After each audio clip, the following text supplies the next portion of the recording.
میں ایک نا ٹپ دوں, میں نے ایک شیخ سے سنی تھی, بڑی مجھے تو اپنے لیے بڑا جیم لگا, اور یہ ایک نا اگر کوئی آپ میں سے چاہتا ہے تو اس کو غور سے سنیں. نمبر ون ایک یہ, جو شخص چاہتا ہے کہ اپنی نماز میں خشوع لے کے آئے اور اس کو خشوع فیل ہو, وہ اپنی جنرل لائف میں خشوع لے کے آ جائے, کیونکہ نماز میں خشوع اسی انسان کو ملتا ہے جس کی زندگی میں عام طور پہ خشوع ہوتا ہے.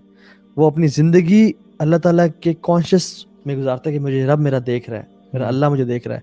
جو اپنی زندگی جس کے حلال حرام کا معاملہ, جس کی جب اکیلے کمرے میں ہے خشوع نہیں ہے, تو he will never attain خشوع in salah, because خشوع in salah is dependent on your خشوع in daily life, and you will get it once you have خشوع in your daily life. صحیح بات. یہی تو وجہ ہے کہ ہمیں خشوع نہیں مل رہا. ہماری زندگی کیسی ہے اور ہم پھر نماز کی طرف آتے ہیں تو پھر کیا کر لیتے ہیں. اچھا دیکھیں صحابہ کا جو طرز زندگی تھا نا, اب وہاں پہ کوئی تفسیر لیکچر اور یہ اس قسم کی چیزیں نہیں تھیں, اس میں زیادہ پتہ کیا تھا, ان کی نماز ہی ان کی تفسیر سیشن ہوتا تھا. اور صحابہ کا ایک یہ معمول بھی تھا, اور مطلب نبی کریم صلی اللہ علیہ وسلم کا بھی, کہ جب کوئی آیت بہت ہٹ ہو رہی ہے نا اس کو ریپیٹ کرتے تھے. یعنی ایک آیت جو ہے اس کو ریپیٹ کیے جا رہے ہیں حتیٰ کہ لوگ جو ہے نا وہ کہتے تھے کہ آج ہمیں اس آیت کا مطلب سمجھ میں آ گیا. حالانکہ کچھ اور نہیں کہا, ہماری طرح نہیں کہ وہ بیٹھ کے تفسیروں کے اوپر سیشن ہو رہے ہیں اور بتا رہے ہیں اس کا یوں مطلب بھی ہو سکتا ہے, یوں بھی ہو سکتا ہے. وہ ایک آیت جس انداز میں پڑھی جا رہی ہے نا, جس انداز میں وہ پڑھی جا رہی ہے, جس انداز میں اس کی تلاوت کی جا رہی ہے اور بار بار کی جا رہی ہے, ہر سننے والے کو سمجھ میں آ گیا کہ اس کا مطلب کیا تھا. ہر سننے والے کو سمجھ میں آ گیا. تو یہ یعنی آپ سوچیں ایک صحابی گزرے حضرت عائشہ کے گھر کے حجرے سے باہر نا, اور انہوں نے دیکھا حضرت عائشہ تلاوت کر رہی ہیں اور ایک آیت ریپیٹ کر رہی ہیں, فَوَقَاهُمُ اللَّهُ شَرَّ ذَلِكَ الْيَوْمِ وَلَقَّاهُمْ نَظْرَةً وَسُرُورًا, کہ اللہ نے ان کو بچا لیا اس دن کے شر سے اور سرور میں اور اچھے باغات میں انٹر کر دیا. کہتے ہیں میں گزرا, کہتے ہیں میں اپنا کام وغیرہ کاج کر کے واپس آیا, and she was still crying and she was saying فَوَقَاهُمُ اللَّهُ شَرَّ ذَلِكَ الْيَوْمِ. مطلب she was reciting again and again کہ اللہ نے ان کو اس دن کے شر سے بچا لیا. and you know she must be imagining کہ یا رب یہ ہمارے لیے کاش ہو جائے, کاش مجھے ان لوگوں میں سے بنا دے جو یہ کہہ رہے ہیں کہ فَوَقَاهُمُ اللَّهُ شَرَّ ذَلِكَ الْيَوْمِ, ہمیں بچا لیا. اچھا میں بتاؤں اس کو, یہ سائیکولوجیکلی اسپیکنگ نا اس طرح کی جو پریکٹس ہوتی ہے نا, یہ آپ اپنے آپ کو نا پہلے اس سچویشن میں لے کے آتے ہیں, آپ اپنے آپ کو اس انوائرمنٹ میں ڈالتے ہیں اور پھر آپ اس کو اپنی ریئلٹی بنا لیتے ہیں. مطلب کوئی بھی چیز اگر آپ جس کو کہتے ہیں نا کہ ویژولائز کرنا, لائک بہت بڑی بڑی جو اسپورٹس ٹیمز ہیں, بہت بڑے بڑے جو for example football teams ہیں یا اور ڈفرینٹ اسپورٹس کی جو ٹیمز ہیں, وہ پہلے پتہ ہے ان کے جو کوچز ہوتے ہیں نا وہ ان کو ویژولائز کراتے ہیں کہ imagine lifting the cup in your hands, imagine becoming successful. So a lot of the Sahaba, when they would recite these ayat, they would recite as if وہ already جنت میں داخل ہو رہے ہیں اور وہ ان چیزوں کو ایکسپیرینس کر رہے ہیں. اور جب وہ اپنے آپ کو اس ویژول میں لے کے آتے ہیں نا, تو آٹومیٹکلی انسان کو لگتا ہے کہ یار اگر میں اپنے آپ کو یہاں دیکھ رہا ہوں تو اس کے لیے پھر مجھے آج کیا کرنا ہوگا. آٹومیٹکلی وہ اپنے آپ کو اس چیز کے لیے گیئر اپ کرتا ہے, اس کے اندر موٹیویشن پیدا ہوتی ہے, اس کے اندر وہ سب کچھ جذبہ پیدا ہوتا ہے.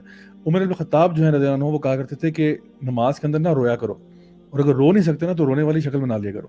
اور آپ کو پتہ ہے کہ میں پبلک اسپیکنگ جب سکھاتا ہوں تو اس میں یہ چیز بتاتا ہوں کہ fake it till you make it, right. کہ فار ایگزامپل سم ٹائمز کیا ہوتا ہے کہ آپ یعنی نارملی کیا ہوتا ہے کہ آپ کے ایموشنز اندر ہوتے ہیں اور پھر وہ باہر نظر آتے ہیں. یعنی آپ اندر کچھ چیز, فار ایگزامپل میں اگر غم فیل کر رہا ہوں تو غم, پھر پہلے مجھے اگر کوئی بڑی بری نیوز سنائی آپ نے تو میرے اندر غم پیدا ہوا اور پھر وہ میرے چہرے پہ نظر آنا شروع ہو جائے گا. یا اگر مجھے کچھ آپ نے خوشی کی بات بتائی تو میں نے اندر خوشی محسوس کی ہے, پھر وہ خوشی میرے چہرے سے نظر آ رہی ہے آپ کو. لیکن some times it works the other way around also. جیسے کافی یہ جو ہندوز میں یہ پریکٹس کرتے ہیں کہ وہ سارے مل کے جو ہے نا کھڑے ہو کے ہنسنا شروع کر دیتے ہیں. تو ابھی ہنسی کسی کو نہیں آ رہی بہت, یعنی جو ان کے سینئر سٹیزنز ہوتے ہیں نا وہ ہاتھ پکڑتے ہیں اور ہنستے ہیں. اچھا ہنسی کسی کو آ نہیں رہی ہوتی, لیکن ایسے ہی بس کہکے لگانا شروع کر دیتے ہیں. وہ کہکے لگا تو رہے ہوتے ہیں ایسے ہی فضول میں, لیکن ان کو اندر ہنسی آ جاتی ہے. یعنی اس کے بعد وہ جینوئنلی ہنس رہے ہوتے ہیں. اسی طرح سے اگر آپ اپنے آپ کو ایک غمزدہ موڈ میں لے کے آ کے بیٹھ جائیں نا, تو تھوڑی دیر کے بعد, حالانکہ آپ غم میں نہیں تھے, آپ غمزدہ موڈ میں آ گئے, تو آٹومیٹکلی آپ کے اندر بھی وہ چیز ٹرانسفر ہو جاتی ہے.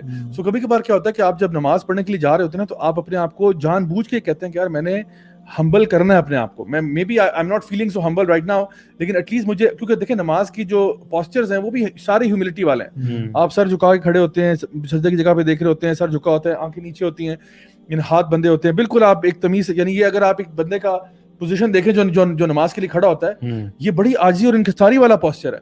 صحیح بات ہے, ٹھیک ہے, یہ کوئی متکبرانہ پوسچر نہیں کہ وہ ہاتھوں پہ ہاتھ یعنی جو ہے نا سائڈ پہ ہاتھ کھڑا کر کے سر اوپر کر کے سینہ چوڑا کر کے کھڑا ہوا ہے, ایسا نہیں ہے. بڑا وہ ہاتھ باندھ کے بالکل آگے جو ہے نا کھڑا ہوتا ہے. تو آٹومیٹکلی آپ کے اندر ویسے یہ سسٹم ڈیفالٹ ہونا چاہیے کہ آپ آٹومیٹکلی آپ کے اندر خشوع آئے, لیکن نہیں آ رہا تو کم از کم آپ سوچیں اس کے بارے میں کہ میں رب العزت کے سامنے کھڑا ہوا ہوں, جیسے کہ نبی کریم صلی اللہ علیہ وسلم نے فرمایا کہ یہ اس طرح نماز پڑھا کرو جیسے کہ تم اللہ کو دیکھ رہے ہو, اور اگر یہ اس طرح نہیں کر سکتے تو کم از کم یہ تو جان لو کہ اللہ تمہیں دیکھ رہا ہے. اور بعض علماء کہتے تھے کہ آپ جب مصلی پہ کھڑے ہوتے ہیں نا تو آپ سوچیں کہ جیسے آپ پل صراط پہ کھڑے ہیں اور سامنے آپ کے اللہ سبحانہ تعالیٰ آپ کو دیکھ رہے ہیں, پیچھے آپ کے نبی کریم صلی اللہ علیہ وسلم آپ کو مانیٹر کر رہے ہیں کہ آپ نماز کس طریقے سے پڑھ رہے ہیں. آپ کے رائٹ سائڈ کے اوپر جنت الفردوس ہے اور آپ کے لیفٹ پہ جہنم ہے اور آپ پل صراط پہ ہیں اور یہ آپ کی آخری نماز ہے.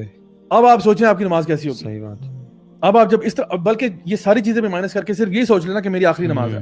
ہاں, اس کے بعد مجھے کبھی نماز پڑھنے کا موقع نہیں ملے گا اور میں قبر میں جاؤں گا. میں نے آج مانگنا ہے اللہ تعالیٰ سے, جو میں نے گڑ گڑا کے دعا کرنی آج کرنی ہے, تھوڑا سا نا نماز سے پہلے اپنے آپ کو مینٹلی پریپیئر کر دیا کریں, ایون اف اٹس 5 منٹس. ویسے تو جس طرح آپ نے پہلے بھی ذکر کیا تھا, آپ وضو کرنے جا رہے ہوتے ہیں نا, تو آپ وضو جب کر رہے ہوتے ہیں نا تو یہاں سے نماز سمجھے شروع ہو جاتی ہے, یعنی نماز کی پریپریشن شروع ہے. ابھی آپ نفل ذکر نہ بھی کریں, آپ وضو کر لیے تو آپ جا رہے ہیں نا, آپ نے اپنے منہ پہ پانی پھینکا, آپ کے گناہ دھل رہے ہیں, آپ نے اپنے بازوؤں کو واش کیا, گناہ آپ کے اتر رہے ہیں, یعنی آلریڈی پروسیس سٹارٹ ہے.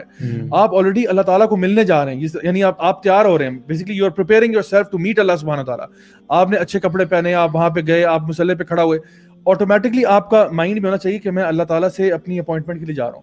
وضو کے بعد اگر آپ 2 رکعت پڑھنا چاہتے ہیں, الحمدللہ بہت اجر و ثواب ہے اس کا, وہ آپ پڑھ لیں. اس کے بعد آپ اگر جس طرح مسجد میں جاتے ہیں تحیۃ المسجد پڑھ لیتے ہیں. اس کے بعد آپ مینٹلی پریپیئرڈ ہیں کہ now I am going to meet اللہ سبحانہ تعالیٰ, اور میں نے اللہ تعالیٰ سے اپنی دل کی بات کہنی ہے آج. تو جب یہ سارے میکنزمز ان کو آپ فالو کریں گے نا تو آٹومیٹکلی آپ کی نماز کے اندر ایک خشوع کا فیکٹر ایڈ ہو جاتا ہے. اور آئی تھنک اگر خواتین ہیں تو وہ پریپیئر کریں اپنے آپ کو, اچھے لباس میں آئیں, خوشبو لگائیں, کیونکہ آتا ہے نا خذوا زینتکم عند کل مسجد, تو لیکن وہ مسجد تو نہیں جا رہی, اگر گھر میں نماز پڑھ رہی ہیں تو اس کو پریپیئر کریں. اور جیسے آپ نے کہا, یہ ایک فارگوٹن سننا ہے, I did an episode on this, کہ having a musalla اور a masjid at your home, جس میں کوئی کھیلنا کودنا نہ ہو, پاپ کارنس کھانا نہ ہو, بیٹھنا گپ شپ مارنا نہ ہو, وہ صرف جگہ ہی ایسی ہو جو کہ مسلح ہو. اور اب اچھا جو آپ نے بات کی نا بڑی امپورٹنٹ ہے, دونوں طریقے ہیں. ایک ہے کہ آپ ترجمہ سیکھیں اور وہ اس میں ایک اللہ کی عظمت کو فیل کریں اور پھر وہ آپ کے ظاہر پہ بھی آئے گا. ایک ہے کہ آپ ظاہر ہی نہ ڈونٹ موو, یہ ایک نوٹ کر لیں, فجٹنگ نہ کریں. I will not move, چاہے میں خارج نہیں کروں گا, میں اپنی داڑھی کو نہیں دیکھوں گا, میں ایسے نہیں کروں گا, just stay silent, stay still.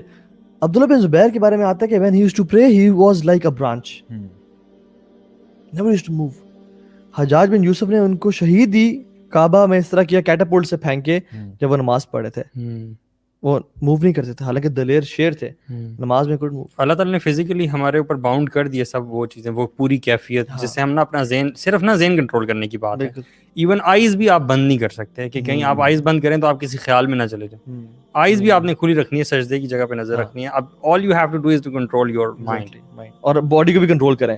یہ مائنڈ باڈی اگر دونوں ساتھ ساتھ چلیں, کیونکہ کبھی کبھی آپ باڈی کو بہت موومنٹ دے رہے ہیں تو آپ کا مائنڈ بھی ڈسٹریکٹڈ ہوتا ہے. Just control your, I will not move. اور آنکھیں کچھ دیر کے لیے بند کر سکتے ہیں, جسٹ ٹو امیجن کہ میں اللہ کے سامنے کھڑا ہوں, لیکن کنسسٹنٹلی ساری نماز میں یا پوری رکعتوں میں بند کرنا وہ جائز نہیں ہے. تو میرے خیال میں یہ جو چیزیں ہیں نا کہ اس موشن میں آنا, اور میں ایک اور چیز بتاؤں, اللہ تعالیٰ کے بارے میں پڑھنا بڑا ضروری ہے, اللہ تعالیٰ کو جاننا بڑا ضروری ہے. کیونکہ جس بندے کے سامنے آپ کھڑے ہیں, فار ایگزامپل ایک عام سا بندہ ہے, وہ مجھ سے بات کر رہا ہے, maybe I not give ہم دیٹ امپورٹنس, لیکن اگر کوئی پرائم منسٹر ہے میں ان کے سامنے کھڑا, آئی گیو امپورٹنس, کیونکہ یہ وہ شخص ہیں جن سے میں ملنا ہے میں نے, اور مجھے ایک سیکنڈ میرا امپورٹنٹ ان کے ساتھ, میں نے ان کی بات کو ٹینشن دینی ہے.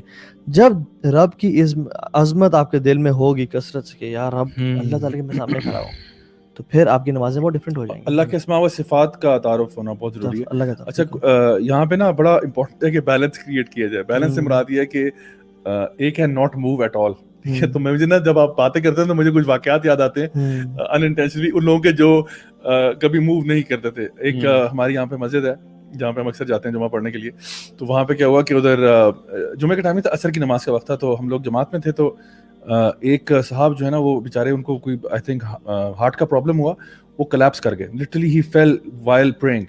تو اب کیا ہوا کہ کچھ آس پاس لوگ تھے, وہ میرا خیال ہے وہ اس میں آ گئے کنفیوژن میں کہ وی شوڈ ناٹ موو, او سبحان اللہ. لیکن ایک ماشاءاللہ صحابی جو ہمارے جو ہے نا مسجد کے ساتھی ہیں, وہ جو ان کے بالکل پچھلی صف میں تھے, وہ انہوں نے ایک دم سے جا کے ان کو پکڑ لیا, ٹھیک ہے, ان کو تھام لیا, گرنے سے پہلے روک لیا, پکڑ لیا, اور وہ ان کو سائڈ پہ لے کے چلے گئے, اور ان کو سائڈ پہ بٹھایا, پانی پلایا ان کو, جو ہے نا وہاں پہ مسجد کا جو خادم ہوتا ہے اس کو بلا کے کہا کہ آپ اس کا خیال رکھیں, گارڈ جو تھا اس کو کہا اس کا خیال رکھیں, اور پھر انہوں نے صف کو دوبارہ جوائن کیا اور نماز کمپلیٹ کی, اور اس ٹائم تک ہم سارے اٹھ کے باہر آ گئے تھے اور سب کچھ کیا. تو مجھے اس میں آئیڈیا ہوا کہ کبھی کبھار ایسا ہوتا ہے کہ ایک جنون نیڈ ہوتی ہے نماز کے اندر, یا فار ایگزامپل کبھی کبھار ایسا ہوتا ہے کہ کوئی بندہ جو ہے جس کو ایک دم سے نماز کے بیچ میں قضاء حاجت کے لیے جانے کا ہو گیا, ٹھیک ہے, اور وہ نکل جاتا ہے, وہ تو اب ساری دنیا ویٹ کر رہی ہے کہ بھائی میں صف خالی پڑی ہوئی ہے, اس کو پورا نہیں کر رہا کیونکہ اب سب کو لگ رہا ہے کہ نہیں یار جس جگہ پہ میں ہوں وہاں پہ نہیں.